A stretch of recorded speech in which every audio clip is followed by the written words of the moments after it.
about monogamy and polyamory. We'll leave polygamy, or polygyny as it's actually pronounced, aside, because I think it's self-evidently not optimal. When, say, in certain strands of Islam, or the Mormons, where a man has 4 or more wives, and the women just have to sort of put up with it and don't have any freedom. So we're dealing with monogamy and polyamory. So let's begin. So monogamy is when you agree with another person to not have intimacy. You might be pushing it, but to definitely not have sexual relations with someone else whilst you're together. A sacrifice, I guess, depending on your attractiveness. I really struggled with monogamy, I have to be honest. My relationship that led to engagement, my long relationship led to an engagement and a quite short marriage, was monogamous for years, and I found it very, very difficult. I actually felt physically ill because I felt very guilty about being attracted to other people. I was living in London, it's insane, like a catwalk, but without the anorexic cocaine addicts. Yes, I'd never heard of polyamory or anything like that. I just thought there was something wrong with me, and that I had to sort of fight through the pain, and that was that. We ended up, after a long time with this, ended up having a conversation about it. I never cheated on her. It wasn't a very good conversation. We tried it for a bit. She didn't like it, understandably, and then we sort of parted ways. And then we got back together for another few years in a non-monogamous setting. So some of you will be hearing the phrase polyamory and picturing sort of, like a bunch of hippies doing rain dances and not washing for a year and fucking in scraggly, whatever the word is, tents and chanting and doing LSD all day. There's that side of it. A lot of these sort of hippie communes are established on it in a sort of free-for-all, like Aldous Huxley's last and greatest book, I would say, The Island, where everything is geared towards human flourishing, human optimization, religion, science, sexuality, and it's polyamorous. They either don't really get jealousy because that's not the way they've been kind of conditioned, or I wouldn't say you can get rid of jealousy, but you can maybe accept it.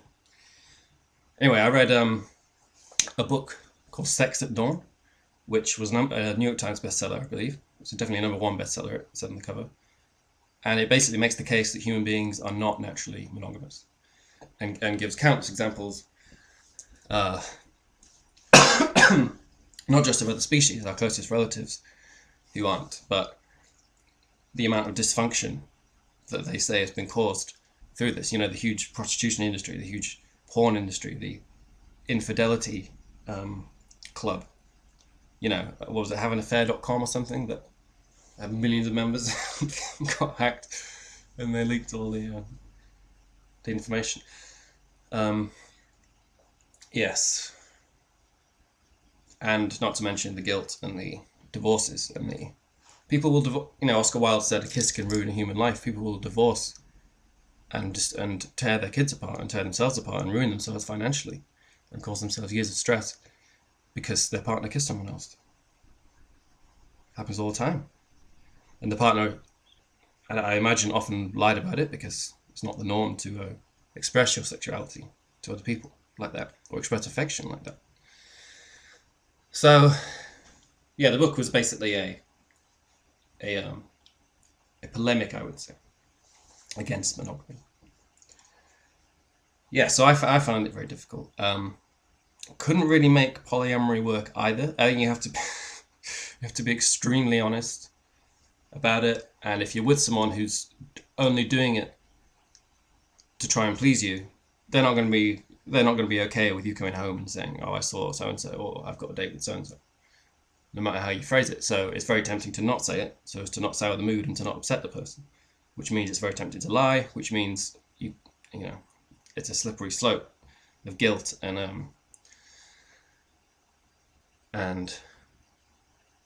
an ever more precarious session of spinning plates, trying to remember what lies you've told and stuff like that.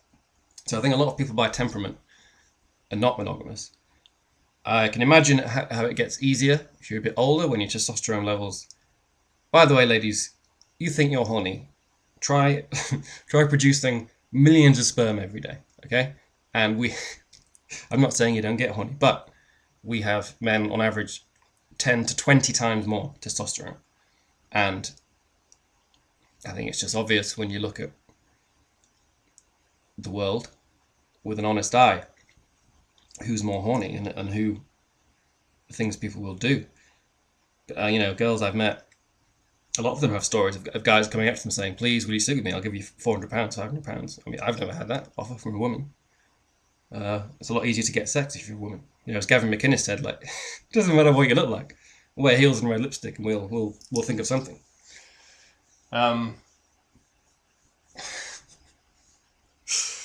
Yes, I guess you might be easier to make the sacrifice if it doesn't come to you that easily. But I'm sure some people it fits like a glove, either because they're useless at dating and they found someone like, "Oh my god, like this is amazing, I'll just keep them," or they live somewhere where there's not much temptation, or they're very morally strong, or they have a low sex drive maybe, or something. You could make the sacrifice for someone you truly love, and I met maybe 2 people like that in my life, and it messed up within a week both times because completely blew my cool because I liked them so much. Yeah, well, people I thought I could have made the sacrifice for. So, I reckon there's a lot of people out there probably watching this video who are in monogamous relationships and feel very attracted to other people and feel very guilty about it. And my advice to those people might be read that book, be completely honest with your partner. It's if when you don't, the unsaid things build up, they do not go away. Sweep them under the rug, they come back, fall through the ceiling, hit you on the head like an overfilled bath. Just be completely honest about your feelings, maybe. And you one couple who were honest and did explore it, and then didn't like it, and then went back to monogamous, and they tried the other side, as it were. A lot of people out there, a lot of you probably in polyamorous relationships without realizing, because your partner's fucking someone else or has fucked someone else, and you're in denial about it, and they want to tell you for obvious reasons. The betrayal of that, I imagine, hurts more than the sexual act, than dwelling on the sexual act performed, although that would sting as well. It's the lying that really gets to people, I think.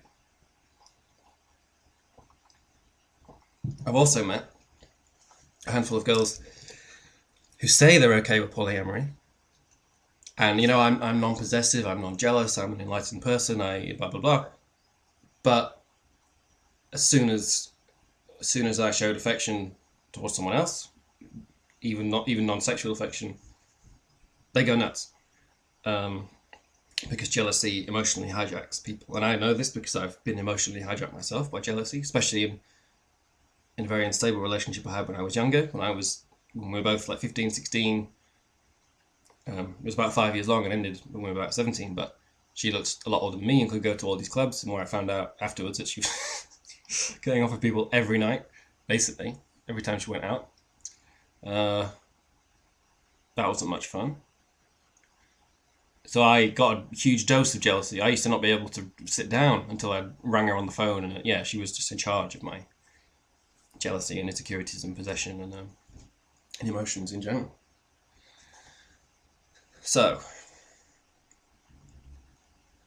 a polyamorous relationship. Sam Harris said when he meets someone who says they're in an open relationship, he basically sees a sword of Damocles. Is that how you pronounce it?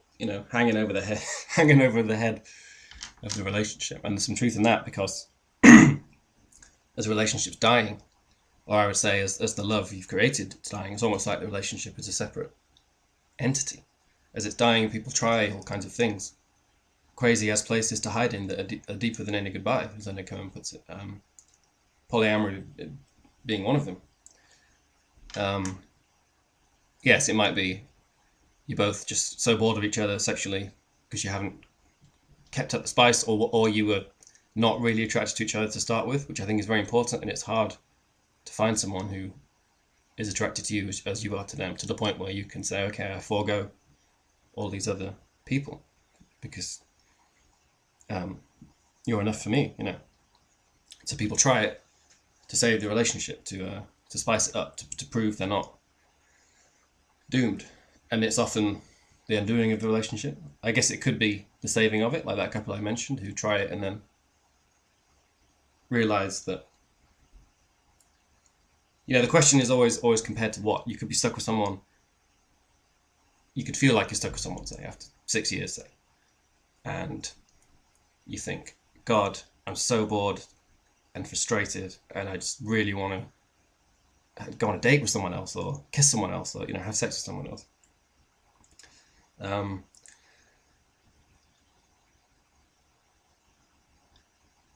I've had a thread loss, which happens in every video I do because I don't make any notes or preparations for them. I just wax lyrical, as it were. I usually try and go back and end up embarrassing myself for about 10 seconds. So I'll keep going forward. Yes, compared to what? So you feel like you're trapped in a boring, stagnating relationship. The question is always compared to what? What's your other option? As Christopher Hitchens put it, talking about Judaism with Martin Amis on stage, it's on YouTube, talking about, among other things, the huge rise in anti-Semitism coming from preachers in mosques. Anyway, someone said, is it wise as a Jewish person, because of the long history of brutal persecution, to have a suitcase packed near the door? Christopher Hitchens said, it's wise for everyone to have a suitcase packed near the door mentally, you know? But the question is, where are you going to go with your suitcase? And that's the question you must ask yourself if you feel like you're trapped and you need to get out of a relationship. Compared to what, you know? If you end a long relationship, say, leaving aside that you may have kids or something, you just end a relationship. You know, the months of heartache, the inevitable sort of clunky reintroduction back into dating, where you'll be sat with someone thinking, oh my God, I threw away, you know, real love, and now I'm with this moron, and just to try and get some sex. Excuse me, and they might be falling in love with me, and I feel really guilty about that. And yes, it's compared to what is the question. It's hard. That's probably no reassurance if you do feel completely trapped and stagnated, and like your stomach is full of lead, and you're going to explode with frustration and boredom and the urge to be free. I know what that's like. So I think some people by temperament are naturally monogamous. Someone asked Jordan Peterson in a Q&A, who's obviously an extremely distinguished psychologist, what do you think of polyamory and open relationships? He said it's a bad medium to long-term strategy, unless you're very, very open. And on the Big 5 aspect scale personality scores, which that latest test, understandmyself.com, has got many times more scientific citations and references than other personality tests. Anyway, I took that, and it was eerily accurate, which I didn't want to admit for a few weeks, but it was. And I was extremely high in openness and openness to experience. So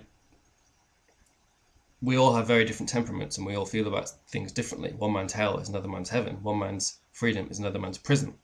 Some of you probably just never gave it a thought. You've been with the same person for a long time, and I've heard girls say they don't even find other guys attractive anymore if they're with someone who they love. But some people are not like that. Probably more so men. There's that great Chris Rock sketch about Cody, someone, great athlete, who was going out with a supermodel, and he said, I would trade my wife and 5 aunts for Cody's. yeah, he did. Chris Rock did get divorced a few years after that. Anyway,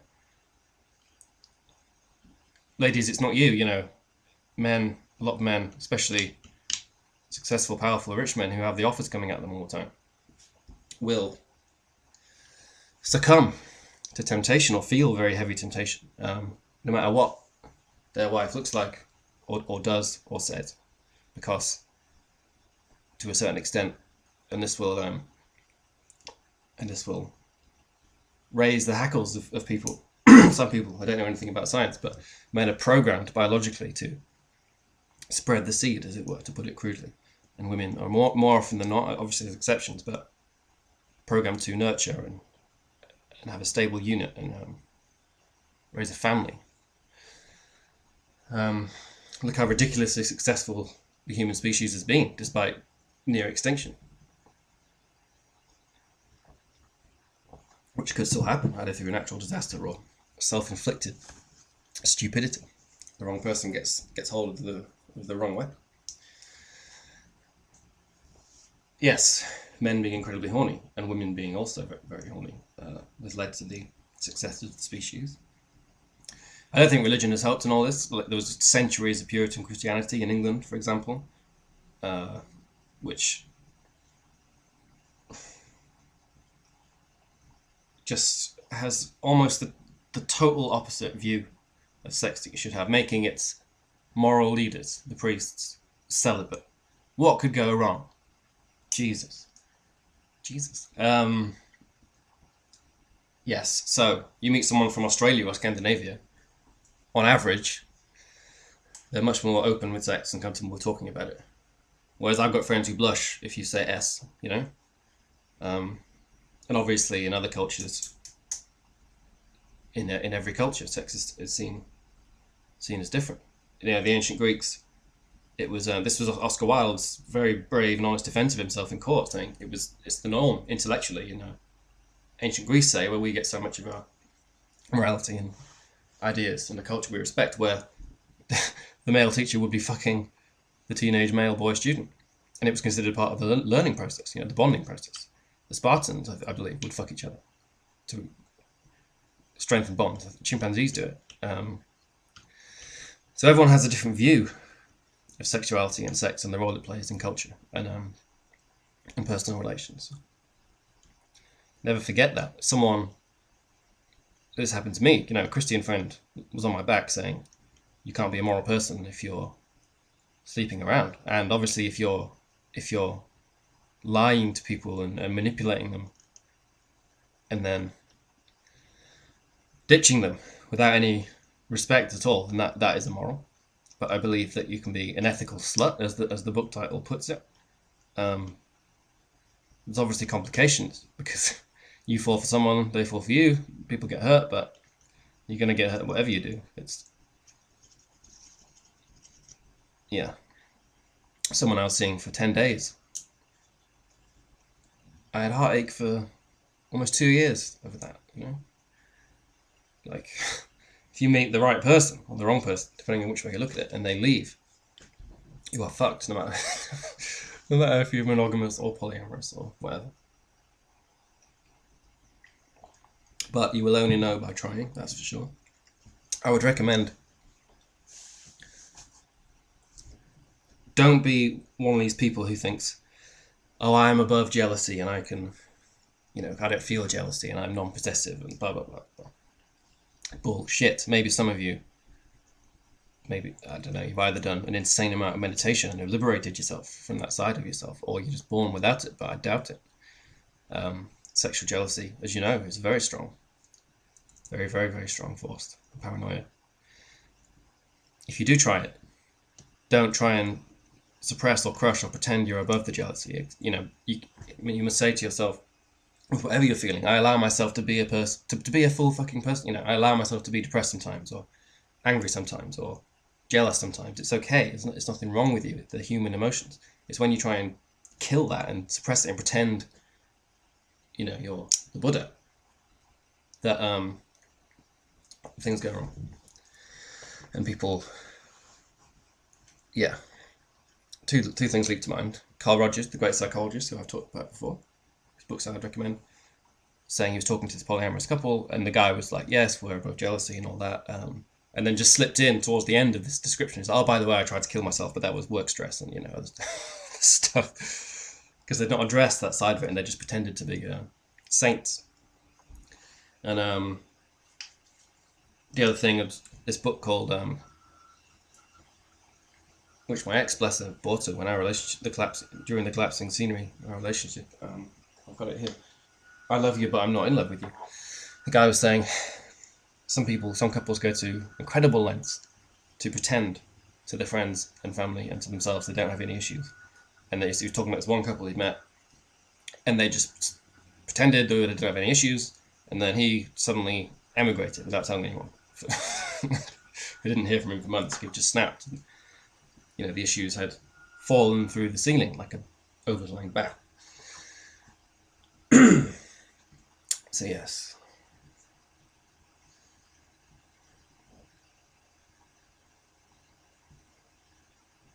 It's a tricky one. Because I used to say, somewhat naively maybe, in defense of polyamory, oh, you know, you have a friend. Imagine if another friend, you make a new friend. Imagine if another friend says, if you see that friend again, or even text them, we're done. And I'm taking your kids, and I'm taking your money, and I'm going to hate you for the rest of my life, and I'm going to drag you through court. No more friends for you. Sounds ridiculous, but that's exactly what happens with intimate partners. But it is a bit different because of the whole intimacy, you know, the sexuality, and you might feel that was violated. Your sacred bond was violated if the other person is out fucking other people all day, every day. So yes, I take back that analogy, but there is some truth in it. Do you think it's insane that if you show your affections, sexual or otherwise, to someone else, the vast majority of people, they see no alternative but to leave you, and God knows what else, you know. Hell hath no, what is it? Scorn like a woman's vengeance, or something like that.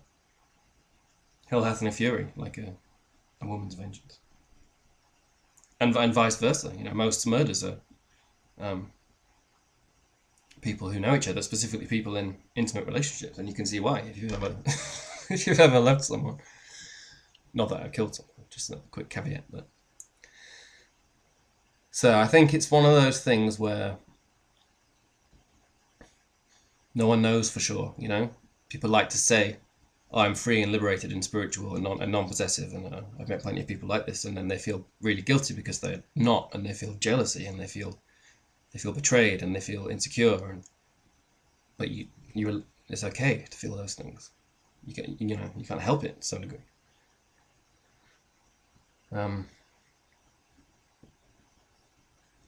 But I think being in an open relationship with honesty and transparency is far better than being in a monogamous relationship and you are being cheated on without realizing it, or the other person, or you're cheating on them without them realizing it. Because that is a one-way ticket to extreme pain for you, and if you have children, for them as well.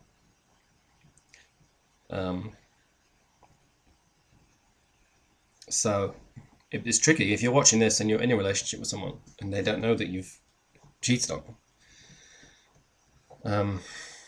It's almost like you've got this burden of guilt, and if you tell the other person, you might feel slightly better for a bit, but you pass the burden on to them, and then they feel really bad and quite possibly leave you because they feel like they can't trust you anymore. So it's no joke. I don't know what to tell you if you're in that situation. Depends what your partner's like. You might be lucky and she's been fucking someone else too, and you can call it a draw and start again. But it is a shame that our culture views polyamory and open relationships and non-possessive sexuality with such disgust and suspicion, and think of it as an abnormality. I've met plenty of people who, and I was one of them before I'd read up on it, say they don't believe in it, or it's immoral or something.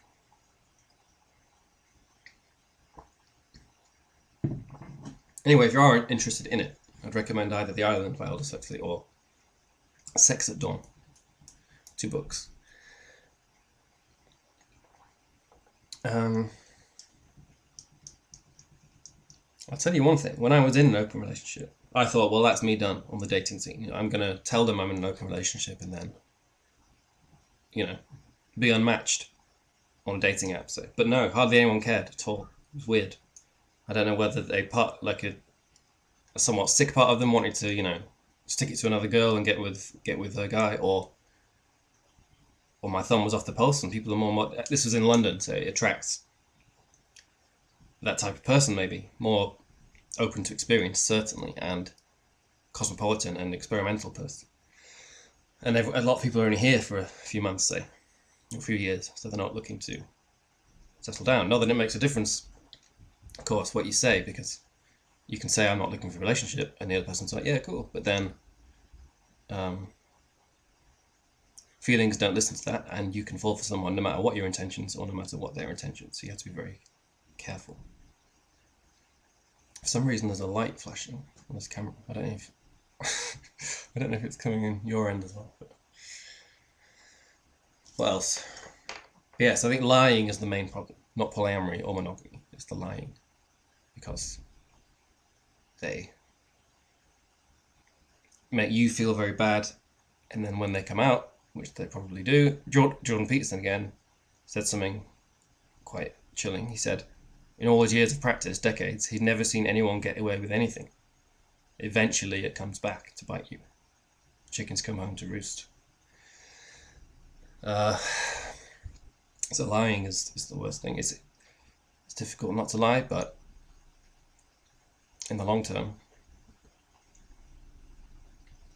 lying will at the very least make you miserable, and probably when you get found out, everyone else as well, and alienate you and isolate you and the rest of it.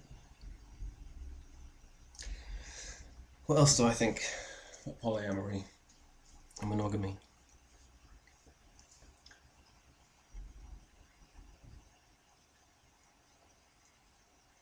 I know one thing, I've been quite naive. I meet a girl and I'm quite conceited and think everyone I meet is going to fall in love with me, and I'm like, oh, I should tell them that I'm maybe seeing another person or 2 other people, or, you know, there's a casual thing here going on. And I tell them and they're like, well, that's fine, I'm seeing 3 people. Yes, I do think this. People who don't have much sexual or dating or romantic experience tend to think that girls are either the devil or total angels, you know. They don't know how sexually active a lot of girls are, or how dirty is the wrong word, but sexually experimental they are. So you might be judged for that. You know, they think, oh, the predatory man going around finding all the women, but more often than not, the woman doesn't give a fuck about you. She's got plenty of options on the go. I'll end with this. You know, Nietzsche's observation about most cowardice described itself as morality. I would say that a lot of people can't get sex, and that distresses them. So they, instead of thinking, I'm unattractive, that's why I can't get sex, they think, well, sex is immoral and unspiritual and unreligious and a dirty game, and I rise above it. That's why I don't get involved in all that dirty stuff. And anyone who does is, you know, in the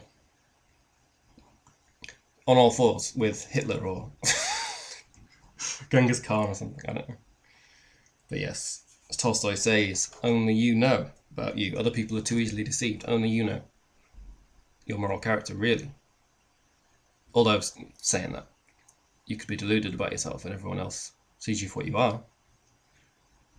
That's possible, but you know what I mean. It's especially with social media and stuff. Everyone has this caricature of you running around in their head, which is obviously false.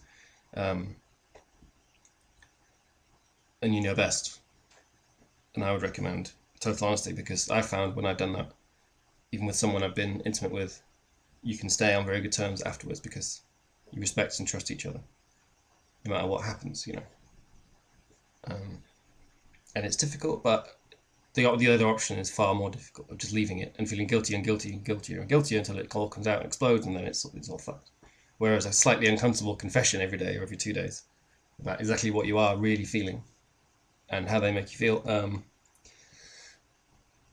saves the day. It polishes things. It keeps things alive and fresh and sprightly and strong, as opposed to repressed and dark and guilty and shameful and all that. So, I'm not going to talk about my music loads because links below if you like it, and I've done that plenty in other videos. I've got other videos on mental health, depression, derealization, depersonalization, advertising, me playing cartoon theme songs on classical guitar, if you're into that kind of thing, me telling filthy jokes, and obviously the music in the audio or video forms. I think I'll leave it there. This has been my exploration of monogamy and polyamory, leaving aside polygamy, not polygamy. And so many people think that polygamy is polyamory, so I'm here to clear that up. It's the opposite, in theory. Okay. Have a great day. Peace.